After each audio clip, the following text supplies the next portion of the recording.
আপনাদের কাছ থেকে এত ফতোয়া আসে, আল্লাহর জমিনে আল্লাহর দিন কায়েমের আন্দোলন না করলে যে ঈমান থাকে না, ঈমান ভঙ্গ হয়ে যায়, সবচেয়ে বড় শিরকের সাথে মানুষ জড়িত হয়, এইটা কেন আপনারা জাতিকে ক্লিয়ারেন্স করতেছেন না? জাতিকে ক্লিয়ার কেন করেন না বড় বড় শাইখেরা? সম্মানিত ভিউয়ার্স, আসসালামু আলাইকুম ওয়া রাহমাতুল্লাহি ওয়া বারাকাতুহু।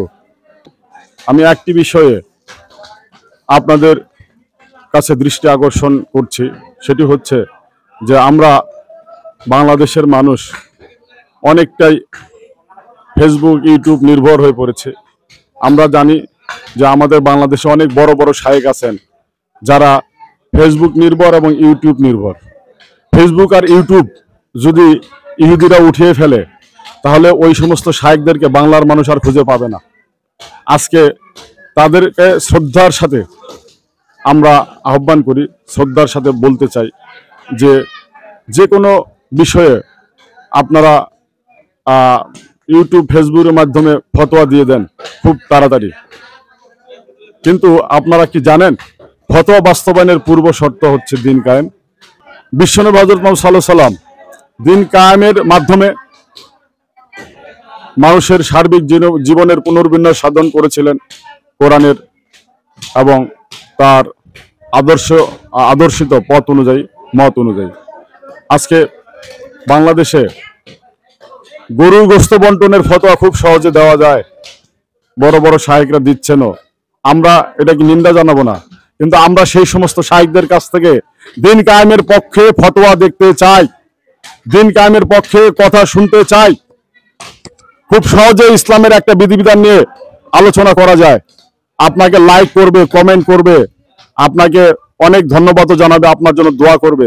সমাজ ভাইরা, দিন কায়েমের পক্ষে একটু কথা বলে দেখুন না, কত মানুষ আপনাদের পক্ষে থাকে, আপনাদের পাশে থাকে। যে দিন কায়েমের মাধ্যমে এই ফতোয়াগুলো বাস্তবায়ন হয়েছিল সেই দিন কায়েম নাই, সেই দিন কায়েমের পক্ষে কোনো কথা নাই, শুধু একের পর এক ফতোয়া আমরা দিয়েই যাচ্ছি।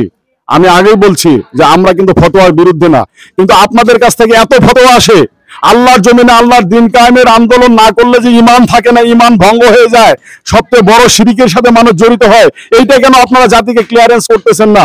জাতিকে ক্লিয়ার কেন করেন না বড় বড় শাইখেরা? বড় বড় শাইখদের কাছে আমাদের আহ্বান, আপনারা সরাসরি কথা বলুন, দিন কায়েমের পক্ষে অবস্থান নিন। এই বাংলা সবুজ জমিনে আল্লাহর দিন কায়েম হোক, কোরআনের দিন কায়েম হোক, এটার পক্ষে আপনারা সরাসরি কথা বলুন। যদি বলেন, আমার মনে হয় এখন আপনাদের কাছে আপনাদের পক্ষে যত ফলোয়ার আছে, আপনাদের ভালোবাসার মানুষ যত আছে, আমার মনে হয় তার চাইতে শত শত গুণ বেশি আপনাদের ফলোয়ার বেড়ে যাবে, আপনাদের ভক্ত বেড়ে যাবে, আপনাদের শুভাকাঙ্ক্ষী বেড়ে যাবে। এই জন্য আপনাদের কাছে বিনয়ের সাথে অনুরোধ, আপনারা এই সুন্দর সুন্দর ঘরে বসে একেবারে ক্যামেরার সামনে অনেক সুন্দর সুন্দর ফতোয়া দিচ্ছেন, অনুরোধ একটু ময়দানে আসেন। দিন কায়েম যারা করতে চায় বাংলার জমিনে, তাদের সাথে হাত মিলান, হাত মিলিয়ে ময়দানে একটু হাঁটেন, একটু কদম ফেলেন, দুইটা কথা সরাসরি ময়দানে বলেন দিন কায়েমের পক্ষে, তাহলে বুঝতে পারা যাবে যে আপনি কত বড় দিনের খেদমতকার, কত বড় আল্লাহওয়ালা, কত বড় নবী প্রেমিক। কি কারণে?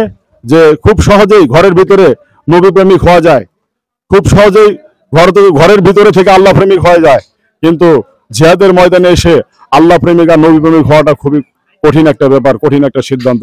মনে রাখবেন, মসজিদের ভিতরে মুমিনও খুঁজে পাওয়া যায়, মুনাফিকও খুঁজে পাওয়া যায়। যদি আপনি মসজিদের ভিতরে মুসল্লিদেরকে দেখে আপনি প্রশান্তির ঢেকুর তুলেন, তাহলে এই প্রশান্তির ঢেকুরটা হচ্ছে আপনার জন্য ভুল।